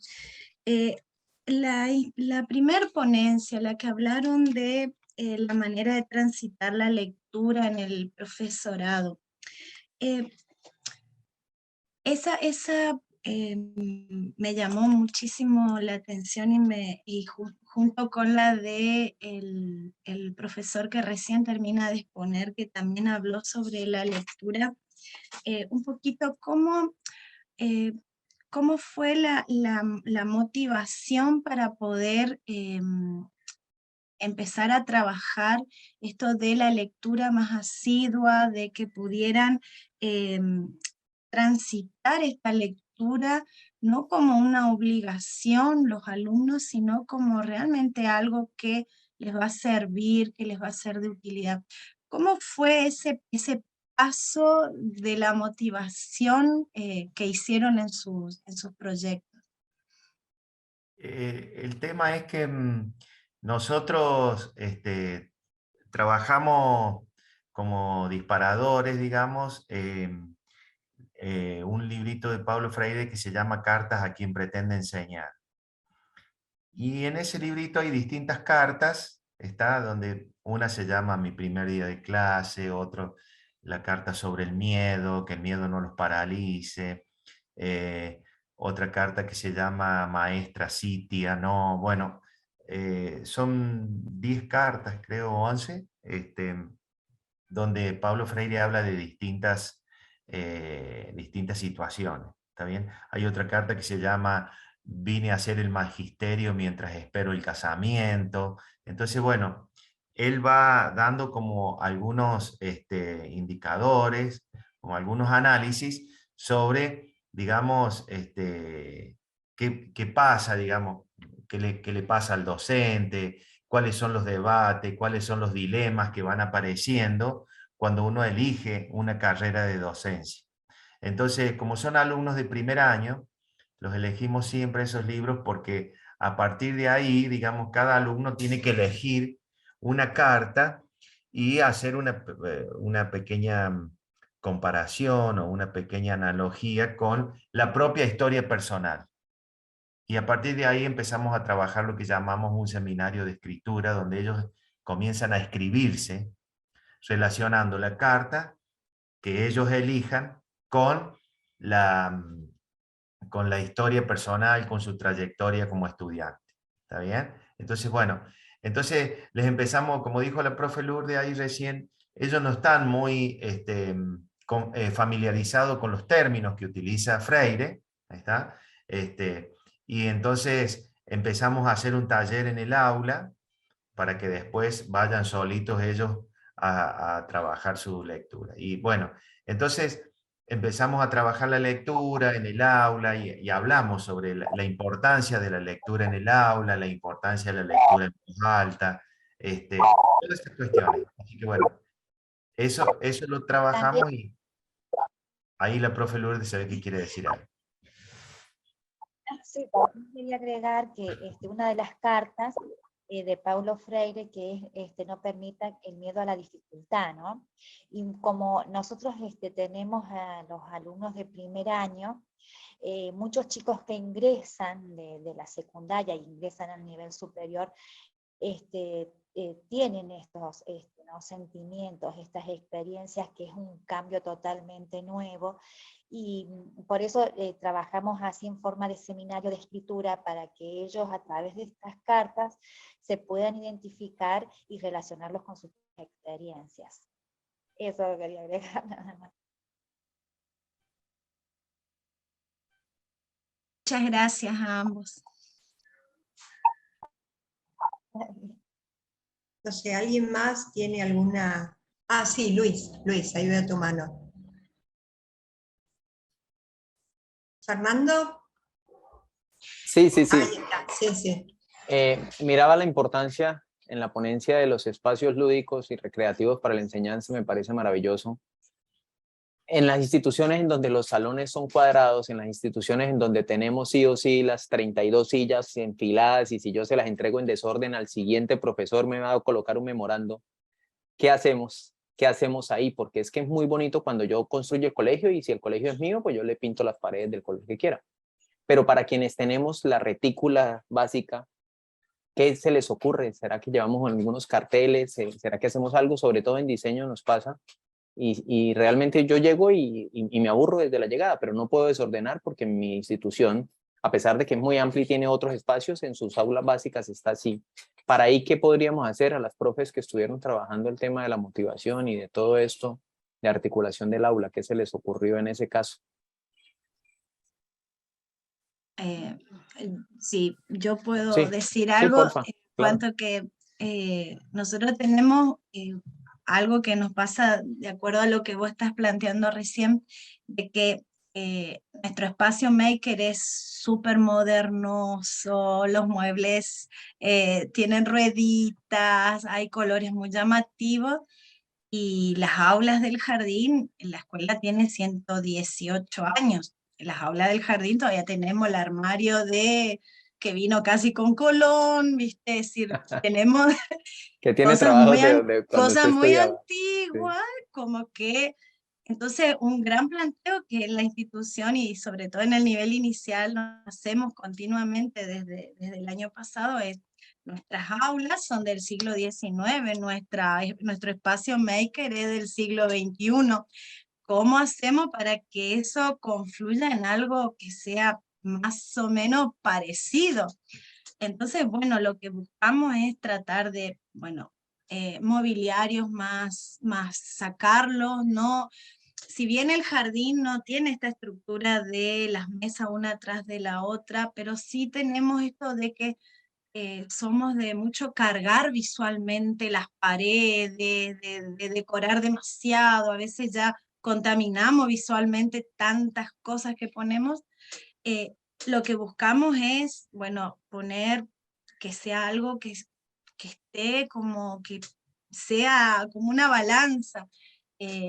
Nuestras aulas que tengan un poco de esa modernidad que tiene el espacio nuevo que tenemos. Entonces buscamos acomodar los muebles, buscamos hacer cosas con los chicos, que haya cosas más hechas por ellos y no tanto por nosotras como maestras, no tanta cosa en la pared, sino solamente aquello que necesitamos para el trabajo diario. Y bueno, y vamos viendo por ahí, pero es difícil porque la estructura, como vos decís, la estructura de la escuela y lo que viene dentro de la escuela no lo pusimos cada uno de nosotros, sino que ya nos vino dado y no es fácil romper con esas estructuras. Muchísimas gracias, maestra. Es eso, porque nosotros lo teníamos y yo preguntaba que por qué nos organizaron así. Y decían, no, es que es la forma en que cabe más gente. Y bueno, tienen razón en cómo organizarlo. Pero también estaba pensando ahorita en esta tarde sentarlos en círculo, en hacer otros movimientos. El solo hecho ya, como ustedes lo presentaron, de cambiar la forma en que yo me ubico, genera unos espacios grandísimos. Muchas gracias, maestra, y a Yo todos. soy profesora en el superior también, en la carrera de maestra jardinera. Lo que yo busco, lo que yo hago es eso. Cuando yo entro y tengo todas mis alumnas, una cabecita atrás de la otra, chicas, desarmamos esto, hacemos una ronda, muevan las mesas, pongan las sillas, vamos a cantar, vamos a bailar, pero sáquenme todas estas mesas y todo este espacio. Entonces por ahí es mucho movimiento, es cierto, el memorándum te lo van a hacer igual, el colega que viene después, o la directora, o quien Sí, sea, pero por ahí, bueno, pero es buscar merecido, es merecido. que uno cuando ingrese al aula pueda uno hacer ese movimiento, y cuando uno sale, bueno, por ahí el colega que sigue también quiere prenderse y poder seguir manteniendo esa misma estructura y al final de la jornada volver a acomodar, pero es como un mover todo el tiempo el mobiliario. Sí, pero eso los activa. Muchísimas gracias, maestra. Muy amables y todas muy buenas ponencias. Gracias. Erika, tenés también una pregunta.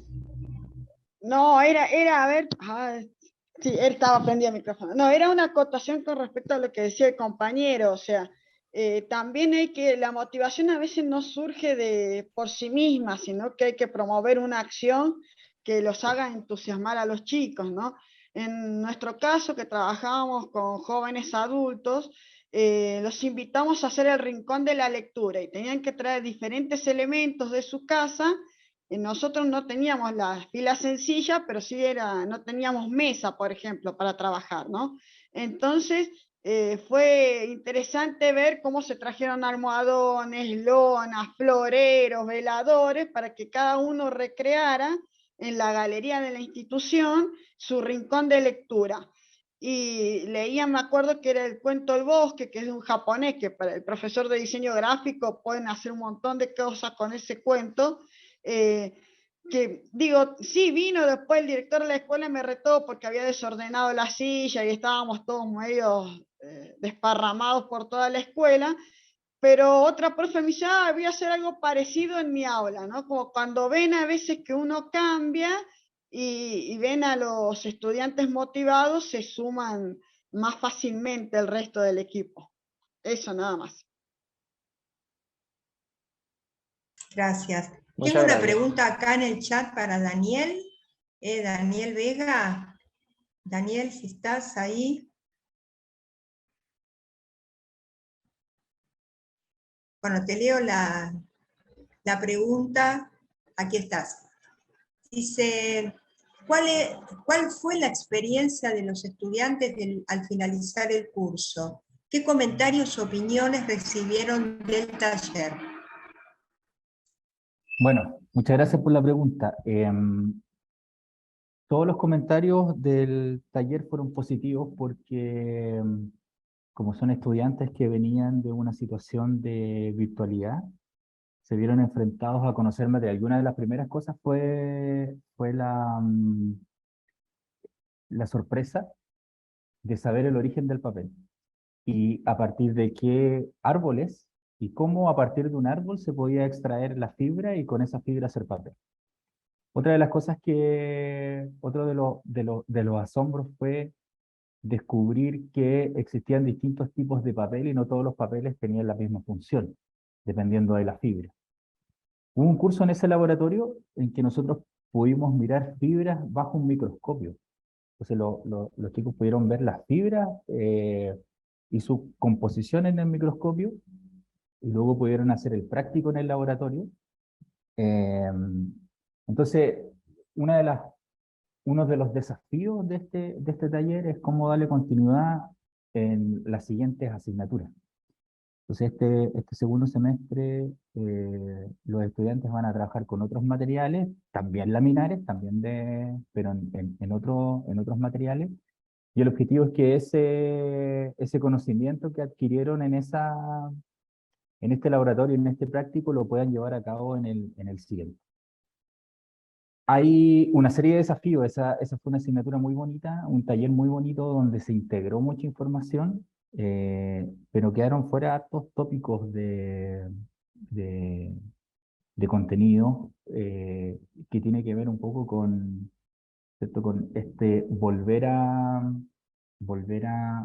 lo práctico, volver a relacionarnos, que es algo súper complejo, donde los estudiantes se pudieron conocer. Como eran estudiantes de primer año, estuvieron un poco perdidos en el campus, hay temas con ciertas informaciones, pero los resultados fueron súper positivos y los estudiantes se quedaron con 3 cosas. Una, aprendieron la historia del papel y su origen. 2, aprendieron a confeccionar papel y se dieron cuenta que hay un mundo más allá de YouTube, porque todo lo que no lo encuentran en Internet lo encuentran en YouTube, y se dieron cuenta que hay libros de pulpa y papel, hay laboratorios y es muy fácil. Y se dieron cuenta de la importancia que tiene conectar la cabeza con la mano en este pensar haciendo. Porque ellos también estudian diseño porque les gusta dibujar, pero diseño es mucho más que dibujar. Así que la experiencia ha sido bastante positiva y espero que el próximo semestre, el próximo año, me toque hacer el taller nuevamente y buscar alguna manera de aumentar los desafíos físicos, por ejemplo, del taller. Gracias. Gracias, Daniel. José Tang, ¿querés hacer una pregunta? Sí, hola, buenos días. Por aquí ¿Qué tal? estoy. Buenos días. También desde Pues Colombia, ¿no? Sí, también desde Colombia, compañera del profesor Luis Fernando Botero. Más que una pregunta y viendo las ponencias de cada uno de ustedes, pues infortunadamente estoy en un espacio de clase, me tuvo que robarme unos minuticos. es más dar de pronto un aporte allí a lo que se ha compartido y han conceptualizado cada uno de ustedes. Y es revisar esos espacios de inmersión, esos espacios interactivos con los mismos estudiantes, ¿sí? Nosotros desde el diseño pues hemos aportado con ese proceso de la interacción haciendo inmersión en territorio, ¿sí?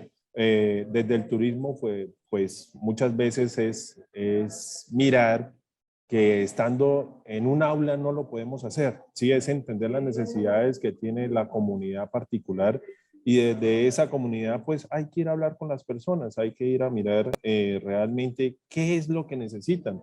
Así como decía aquí el profesor Daniel, pues es salirnos de ese espacio tecnológico y envolver a ese espacio análogo donde construimos y saber que no solamente se puede construir, sino se puede rehacer ese espacio que muchas veces dejamos olvidado, ¿sí? Entonces es invitarlos porque aquí entre la rectoría de la Universidad de la Pontificia Bolivariana de Bucaramanga nos han invitado también a sacar a los estudiantes de esas aulas, a que hagan parte del espacio. Gozamos de una excelente universidad, un campus universitario, a que gocemos de esos espacios, a que miremos esas nuevas motivaciones que están corriendo por sus venas y desde allí pues también participar con ellos en esos entornos que los hacen felices, porque en últimas eso es la educación, ¿cierto? No es simplemente que vinimos acá a aprender por aprender porque nos tocó, sino es también saber que de esto podemos hacer algo mejor y no solamente mejor, sino aportar a cualquier proceso tanto social como comercial. Listo, muchas gracias. Gracias a todos, ya estamos. A ver, Fernando, te doy la última. No, solo estaba aplaudiendo, ¿no? Que bueno, pero aplaudamos que... igual. Yo lo quiero aplaudir a todos. ¿Nos podemos aplaudir todos? Claro, sí, pues nos que escuchamos, nos vemos. Es parte de lo que decía ahorita con Juanca, el tema de ya que el aula no puede cambiar, pues saquémoslo, ¿no? Lo sacamos 2 años en pandemia y volvieron, pues podemos nosotros llevarlos y aquí nos invitaron. Sí. Y nos invitaron acá desde la rectoría, lo que dice mi compañero José. Saquémoslos un día, la clase se puede hacer en la entrada, en la portería, no sé, algo. Y no ha hecho daño, antes nos ha hecho muchísimo bien. Muchas gracias, era eso.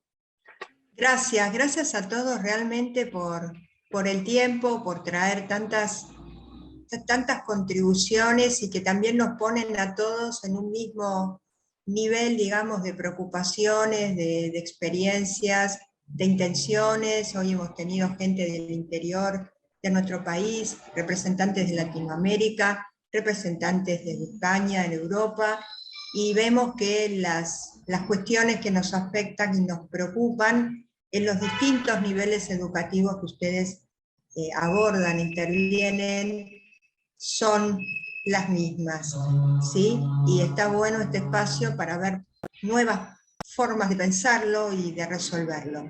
Así que les agradezco en nombre de la universidad y de Interfaces el haber estado nuevamente con nosotros. Los esperamos el año próximo, por supuesto, y ahora los dejo con María Paz, que les va a dar algunos mensajitos técnicos, sí, que estuvo anotando en el chat, pero me interesa que se los recuerde. Gracias de verdad, de corazón a todos y que nos veamos muy pronto. Gracias. Gracias a vos, Marisa, y a todos, la verdad, excelente comisión. Y bueno, para cerrar, les comunico que los certificados los van a poder descargar desde la web de Interfaces a partir del 10 de octubre, y la grabación de esta comisión va a estar disponible en nuestro canal de YouTube Conferencias DC a partir del 31 de octubre. Así que, bueno, muchísimas gracias a todos nuevamente. Los invito a permanecer en la sala para la próxima comisión, que comienza a las 12:30 horas. 1B, Entornos Digitales y Tecnologías. Así que bueno, si pueden quedarse, aprovechen. Muchas gracias a todos. Nos vemos la próxima. Buenos días a todos. Chau, y gracias. Gracias.